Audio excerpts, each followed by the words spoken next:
I'm Jim Lucas, and you're listening to Gospel Tangents, the best source for Mormon history, science, and theology. I'm Rick Bennett. I'm excited to have Jonathan Neville back on the show, along with a new guest, Jim Lucas. They're the authors of By the Means of the Urim Thummim, and so we're going to talk about Book of Mormon translation with a deep dive. Find out if are they team seer stone or team Urim Thummim. It's becoming almost a war, so we'll find out why they think this is so important to talk about. Check out our conversation. Welcome to Gospel Tangents. I'm excited to have a return guest and a new guest here, and we're going to talk about the Book of Mormon. Jim, could you go ahead and tell us who you are, and you're the co-author of what book? Okay, I am Jim Lucas. I'm the co-author of a new book on the translation of the Book of Mormon by means of the Urim Thummim, restoring translation to the restoration. And I'm co-author with Jonathan Neville. My background briefly is I'm an attorney. I've lived in New York City all of my adult lifetime after graduating from Columbia Law School, and recently moved to Salt Lake City to pursue Mormon history and theology. Well, you're a great fit here on Gospel Tangents. And Jonathan, this is your third time, but just remind people who may have missed your first two interviews who you are. Well, my name's Jonathan Neville. I currently live in Oregon, but I'm a lawyer by profession and also an artist and educator and author. And so I've written several books about issues related to church history, but this is the one that we're going to talk about today that I co-authored with Jim Lucas, also known as James W. Lucas, officially, on the title. All right. Well, perfect. So it's been interesting to me. It seems like maybe the Civil War is a little bit too strong, but there seems to be a strong difference of opinion, I'll at least say it that way, on did Joseph use a seer stone or did he use a Urim Thummim? What do you guys think he used? Jim? Well, our view is that he used the Urim Thummim. Basically, the issue comes down to this. Joseph and Oliver left numerous written accounts written close in time to the time of the translation. These are during the 1830s and 1840s. Written accounts either written by themselves or directly under their supervision in the case of Joseph, in which they repeatedly stated that the instrument that was used to translate the Book of Mormon was the Nephite interpreters, which came with the gold plates. So we know that we're talking here about just the instruments that were described as being two stones set in a metal rim, and people who saw them or heard them described felt they resembled spectacles, so often they were referred to as the spectacles also. Well, and you've got a hat that demonstrates what it looked like, right? Both of you and Jonathan? That's right. Okay. Yeah, use that. I'll show the blue one. There we go. A little bit more contrast there. So that's our You can see the logo is U and T. And then on the back, we have a little logo with a top hat with a line through it. That's not the seer stone in the no hat. seer stone in the hat. No huh? seer stone in the hat. Let me mention just something on top of what he said. Joseph and Oliver didn't write these accounts in a vacuum, but there was in 1834, the book Mormonism Unveiled set out this whole stone in the hat theory, that Joseph Smith didn't use plates. He just read words off what they called a peep stone. And so when they were responding to that book, that narrative, is when they declared that he used the Nephite interpreters, not the seer stone. And so, and one of the issues for me is it's not really so much a matter of contention. You know, I've started this webpage called nomorecontention.com. And what I'm trying to do is seek clarity, charity, and understanding, those three things. And I don't think there's contention so much as confusion. People don't know what to think because they don't see all the sources. And one of the things that I've talked about a lot is the Gospel Topics essay on Book of Mormon translation doesn't even quote Joseph Smith and Oliver Cowdery. It quotes David Whitmer and other people. And so what I've been advocating is, why don't we put all the original references available for people to read for themselves? You can read them in the Joseph Smith papers, but they're not easily accessible. And so one thing I've advocated is that they should all be spelled out right in the Gospel Topics essay, where people can go and see it for themselves. So partly what Jim said about the comments that they made was they were intentional. They were very specific when Joseph said he used the ones that came with the plates. And we know the seer stone didn't come with the plates. So that's why I think we're not so much as trying to enter into a combat of opinions and all that. But It seems like it's a combat, though. It does. And I don't know why it does. All we're doing is seeking clarity and charity also for people who have different points of view. We're fine with that. All we're asking is for people to consider all the sources. And so the idea behind this book, I think partly of it, was to put all the sources together. And we outline all the different theories in here. And we're fine with people believing whatever they want, but we just think people should be able to make informed decisions. And in our view, the most authoritative sources are Joseph Smith and Oliver Cowdery. Others So we've got disagree. 2 lawyers here giving their side, right? Right. So I'll have to get 2 historians later on sometime. Maybe. Yeah, that's right. Well, the historians have the exact same material. We rely on the historians as kind of to bring the evidence forward. We're all looking at the same evidence. But that's the fallacy, is that those who are advocating the stone in the hat just pretend like Joseph and Oliver never talked about it. And it's right in the gospel. Anybody can go to LDS.org or churchofjesuschrist.org and read the gospel LDS.org topics. is a lot easier, though, right? It is. That's what I always easier type to in. remember. But anybody can go there and read the gospel topics essays and see they just omitted what Joseph Smith and Oliver Cowdery said. It's incredible. And so we think that when people look at what Joseph and Oliver actually said in the historical context, it kind of resolves the issue. It provides the clarity that we're seeking. And just to kind of give a quick summary, so you basically, people often cite, in 1831, there's an account of Hiram asking Joseph to give an account of the coming forth of the Book of Mormon. And Joseph declined at that time to really get into the details.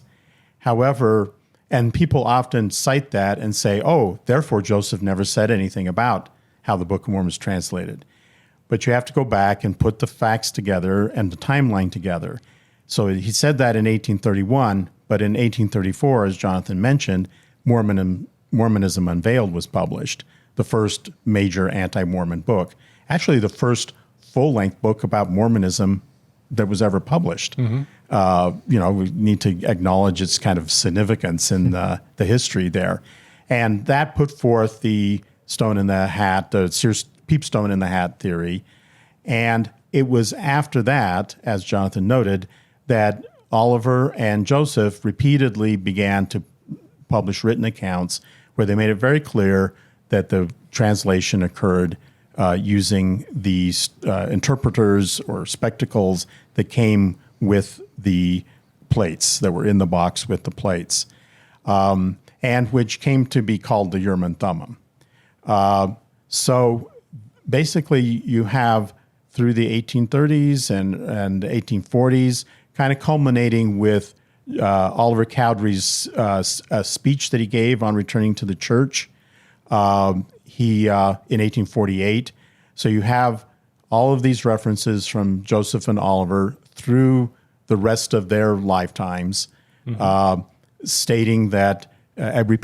stating that the translation occurred by the gift and power of God using the interpreters that came with the plates. They were always, made it clear that they were using these instruments that came with the plates. And basically that was it. Now, in sort of the non-Mormon world at this time, of course, the Mormonism Unveiled is significant because that was also the first place that the Spalding theory was put forward, that the Book of Mormon was basically Joseph reading off of a manuscript of a novel that Solomon Spalding had written and that Sidney Rigdon had kind of, doctored up to make it a little bit more religious and so forth. So that became really the prevailing theory. And that also has its origins in Mormonism Unveiled. So it's really quite a significant work. So if you just track the timeline, basically by the end of the 1840s, after Joseph and Oliver have both died, you just have a long series of accounts of them using the Nephite interpreters or the Urim Thummim as it came to When be did called. Oliver Cowdery die? 1850. Okay. And of course, Joseph died in 1844. But we have an account of Oliver's speech when he returned to the church. And in it, he was a lawyer, so he had he was quite eloquent, and he had this declaration. Solomon Spaulding did not write the Book of Mormon. I wrote it as it was dictated by Joseph, as he received it through the Urim Thummim. So he actually is recorded as saying that in his homecoming speech, so to speak. In 1848, I think it was. So we have all of these accounts. So then we don't hear Back up just 1 second. Sure. So are you saying Mormonism unveiled in 1834 was Right. the first account of using a peepstone? There are earlier accounts that talk about the hat, but if you there's other people have done research, and the newspaper accounts and stuff like that, they recite the use of the hat and stones, but it's plural. Or spectacles. Or spectacles. So in the earliest accounts, people are talking about either the two stones or the spectacles. I mean, well, let's clarify that. The earliest accounts are all secondhand accounts. let me ask you this, because I know, because I just looked it up. Yeah. Hiram Page, September 1830, was using a seer stone. Right. Now, I know that's not Joseph Smith, but it seems like it was pretty prevalent, these use of seer stones. That's DNC 28. Mm-hmm. Right. So, I mean, Joseph had a seer stone. Yeah. He had a seer stone. There's no question about that. And they were common in their society. Other people like Hiram Page, but other people in the Palmyra vicinity. There was Sally Chase. Right. I think she used a peepstone, and it was a fairly widespread cultural phenomena of the time. So yes, Joseph had a peepstone, which I'm not sure that everyone's really decided when he got it. It was in the 1820s sometime. Right. And so yeah, he had a peepstone, and other people had peepstones. And Joseph, we are not contending that Joseph wasn't employed in money digging, and but you're saying that's all he was using it for, was money digging? Right. And he did not. I got some questions about that, but finish. Okay, but he did not. So our contention is that he used it in money digging, but he did not use it for religious purposes. What he used for religious purposes was the spectacles, the two stones that came with the plates. Right. So he had those, he got the plates in 1827, right? So after that, he was also using the stones from the Urim Thummim, both to translate the Book of Mormon, but also to receive revelations and so forth. Mm-hmm. So this is where I believe, it's reasonable to say this is where Hiram Page felt that he had permission to use his own peepstone, because by the time that incident occurred in 1830, right, Joseph had been using the stones from the Urim Thummim to receive revelations, and he'd been telling people he'd been using them to translate the Book of Mormon for a couple of years. Well, in my understanding, I know John Hamer has made a kind of a joke, but a semi-serious statement too, because it seems like, I was just in the Sacred Grove last week, and there was a plaque there, and I think there were 5 Whitmers and 3 Smiths of the 8 witnesses. Do I have that right? Does that sound right to you guys? The brother-in-law, yeah. And Hiram Page was a Hiram Whitmer Page was brother-in-law. one of them, but he was a brother. He was a brother-in-law of a Whitmer, basically. Right. So, He's married so to we Whitmer. count that, and I think it was Mark Twain or somebody. Yeah. John always jokes. Well, if the entire Whitmer family had, I would be even more convinced if the entire Whitmer family had done this. Yeah, but the been daughters witnesses. weren't on the list. Yeah. Right. And so, because it seemed, I know in your book, you guys really take a lot of aim at David Whitmer specifically. I'm not a lawyer, but I'm going to try to use some lawyer terms, as kind of a hostile witness, kind of a unreliable witness. We can't trust what he says. I mean, I think there's more than just him, but how do I want to do this question? Why? There are other people, Hiram Page, although he's kind of a Whitmer in a way. Why do you guys take such aim at David Whitmer? And well, because you guys kind of have to talk down Emma Smith too, which I think is a very important witness. And I want to spend some time on Emma too. But Sure. why do you guys take so much aim at David Whitmer first of all? Okay, so David Whitmer, we have to back up. David Whitmer was around, but we need to remember almost three quarters of the Book of Mormon that we have today, so not counting the lost pages, was translated in Harmony. David Whitmer was nowhere around.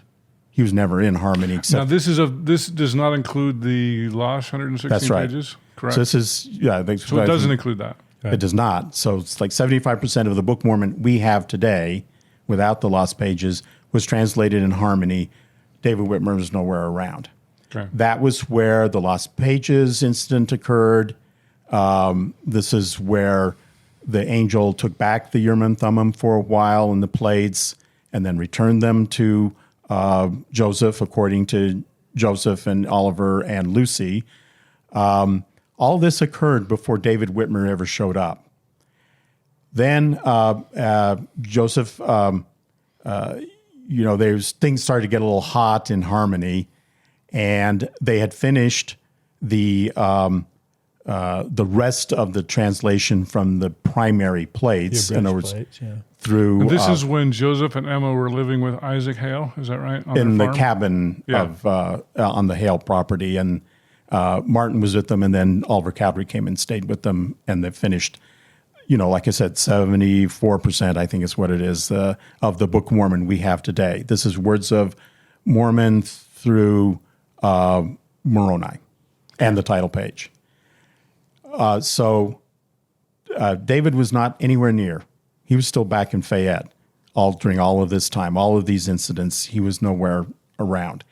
Then things got a little bit hot in Harmony, and so Joseph... Oliver, of course, knew David Whitmer. Joseph did not. So, Oliver... well, there's an important point on this, Yeah. because Lucy said that one day as Joseph applied the Urim Thummim to his eyes to look on the plates, he instead received a commandment to contact David Whitmer. Right. But he had never met David Whitmer. And Oliver said, well, I know him. Oliver had been writing him letters. So Oliver wrote the letter to David Whitmer. So the idea, you don't read that in the Saints book and stuff, because... the Urim Thummim actually is the one. Because they're seer stone people. Yeah, I know they Yeah. are, and so they don't mention that Lucy said the Urim Thummim was how Joseph got the commandment to contact David Whitmer. That's right in her history, Right. and so he contacted David Whitmer, like Jim was saying. Let me back up on one other point, and that was at this conference when Hiram asked Joseph about the coming forth of the Book of Mormon. The coming forth of the Book of Mormon is far more than just the translation. But some scholars have assumed that, or even actually said, that Joseph was asked about the translation of the Book of Mormon and said it was not intended for the world to know about it. And what I've pointed out is that the coming forth of the Book of Mormon involved much more than that. And the people who were present at that meeting, including David Whitmer, did talk about the translation of the Book of Mormon. So they didn't feel like they were bound by what Joseph Smith said regarding the translation of the Book of Mormon. But as you know, I've talked about the two different sets of plates, the abridged plates in Harmony and the original plates in Fayette. That's all part of the coming forth of the Book of Mormon, meeting the messenger on the road to Fayette. And that was a separate issue from the actual translation. So that's just a point I wanted to reemphasize, because people glide over that like, well, Joseph Smith said never talk about the translation. But in reality, he did. And it was, the other thing I wanted to point out is this Mormonism Unveiled book. On subsequent occasions, Joseph Smith strongly denounced that book. It wasn't like he just said, okay, we'll go with what's in the book. And that's one of the reasons that he clarified that he used the Urim Thummim that came with the plates. So those were just 2 points in it. Right. But getting back to David Whitmer, I guess. So David Whitmer gets the letter from Oliver Cowdery saying, come and we need to go find someplace else to finish this translation, because Oliver had been writing to David Whitmer telling him about kind of what was going on, and David was intrigued. And then, there were some miracles. The 3 men came and plowed the fields at night so that David's father would let him leave. And he goes down to Harmony and picks up Joseph and Oliver. And there are no plates. There's no record of him seeing any plates or them saying, "Oh, okay, here we're going to put these plates here." They had turned the plates back over to a messenger. So just the 3 of them on their little buckboard are riding back from Harmony up towards Fayette, and Joseph is able to tell David where he stopped on his trip to Harmony. I mean, there's fun stories about the inspiration there. Most critically, as Jonathan just mentioned, they encountered a messenger on their way who was, they offered him a ride, and the messenger said, where are you going? And they said, well, we're going to Fayette. And the messenger says, oh, well, okay, thank you, but I'm going to Cumorah. And David Whitmer, in recounting this story later, said, I really remember that because it was the first time I'd ever heard the name Cumorah before. So they have this encounter with the messenger, and then they get to Fayette. And in our view, this is when the messenger has brought the small plates, which is now First Nephi through Omni, to Fayette for Joseph and Oliver to translate. But even in Fayette, where they're upstairs at the Whitmer home, still David is not involved. He's around. He's helpful. The messenger shows the plates to their mother, to Mary Whitmer. And it's not Moroni who showed her the plates. It was Nephi, but that's another side story. And so Joseph and Oliver. Do you think that's a vision, or is that physical plates? I think it's physical plates. To Mary Whitmer. Right. Well, but what she's looking at is the small plates, plates of Nephi, is what he's showing her. Because people say, why did Mary get to see it when freaking Emma didn't? Yeah. That doesn't seem fair. Well, you can interpret that story different ways. I mean, the thing is that Mary Whitmer, of course, so she's got a big family, whether it's like 7 or 8, 9 Whitmer kids. They've got a big farm operation going. And then Oliver and Joseph show up. Then soon after that, Emma shows up. She's got all these extra people at her house that she's taking care of.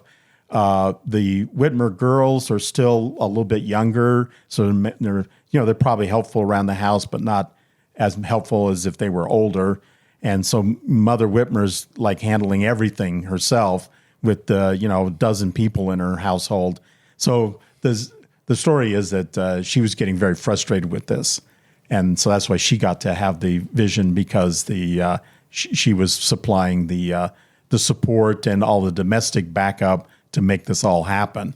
But we do have to acknowledge that the only witness of this event was Mary Whitmer. Right. So I mean, maybe she made it up. Who knows? And David said he knew it was the same messenger based on her description. Right. But he didn't see him on the subsequent occasion. He only saw him along the road. Right. So, but she apparently did recount the story to more than just David. She told the other members of the family. She told her kids. Yeah. So, any event. She definitely related the story, but so it is what it is. You take the sources, and I still feel bad for Emma. Okay. Emma didn't seem curious about it. Yeah. Just as an example, I went to the Priesthood Restoration site. The day before it opened, I was there because logistically. And so I went on this tour, the very first tour they took to the local branch. And in the display in the Joseph Smith house, they have the plates covered with a cloth. So naturally, I picked it up and looked at it, to see how they did it.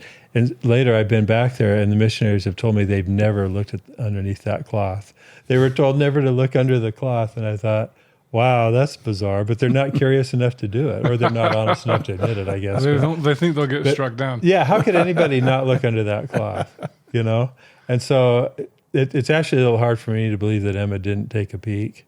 But because I picked them up. I was just there for Mormon History Association, and I was like, wow, these are pretty heavy. Yeah. I don't know how Joseph's fighting them off in one hand and punching people with the other. Yeah, well, there's that too, for sure.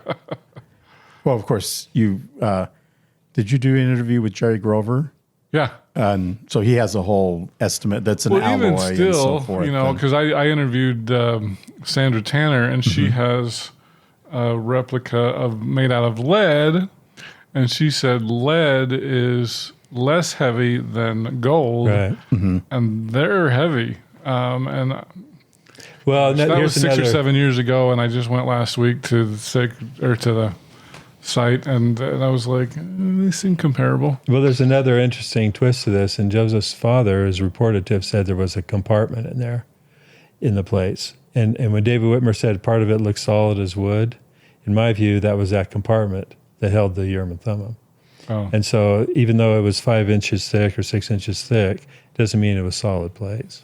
Yeah. That's Jerry says it was Tumbaga, which would have been lighter anyway. Right. And that you have to account for... Oh, John Pratt, Yeah. he was in the Brazil group. Right. He said it was like 14 karat gold, so it would have been lighter. But, It's all speculation. But there is a plausible rationale that rather than Moroni just throwing the Urim and Thummim down in there on top, he would have had a compartment for him. And that would have had a ceiling around it that David Whitmer would have described as looking solid as wood. And so that, to me, that makes sense. And that would have lightened it quite a bit if a portion of it was not solid plate. It was just a compartment for the Urim and Thummim. Yeah.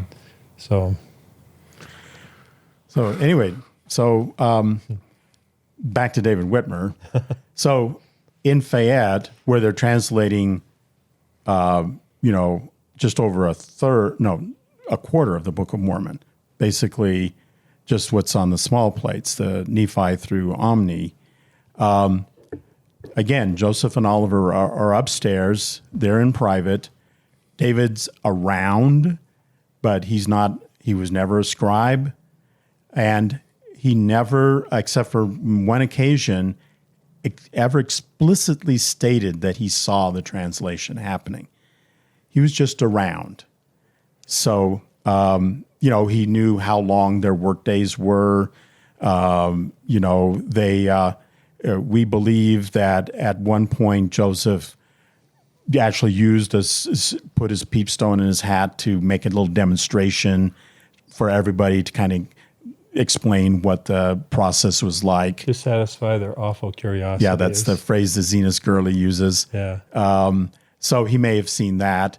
But, he's not upstairs. He's not... Is he quoted in Mormonism Unveiled or the Saints or anything? No. Well, he's quoted in Saints, but he's not in Mormonism Unveiled. Okay. He's at the time Mormonism Unveiled came out, David's still a very strong member of the church, and he would have been very opposed to that book. You know what, brother? That's an interesting point, because the narrative in Mormonism Unveiled doesn't attribute it to anybody.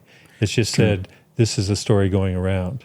Right. And they distinguish between the stone in the hat and the Urim and Thummim as two separate stories that they've heard. But again, they don't attribute it to anybody.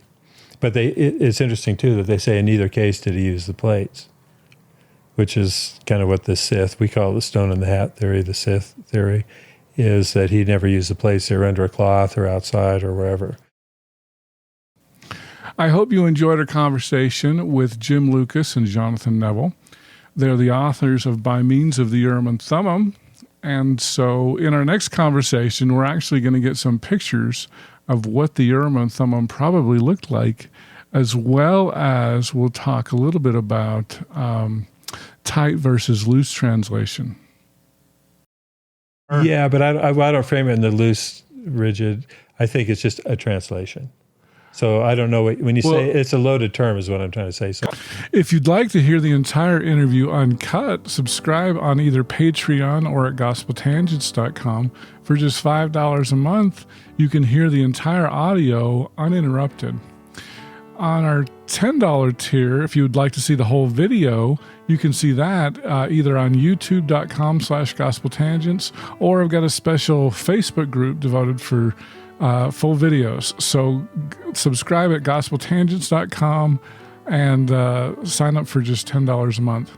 For $20 a month, if you'd like to get some bonus content, maybe some of the stuff that ended up on the cutting room floor, you can sign up for that. And then if you'd like to talk to me for $100 a month, we'll do a monthly phone call on something like Zoom, and you can ask me anything you want. So thanks again. Also, don't forget about the merch, mugs, t-shirts, hats, things like that. I'm trying to get the ties up there. Hopefully I can get up there.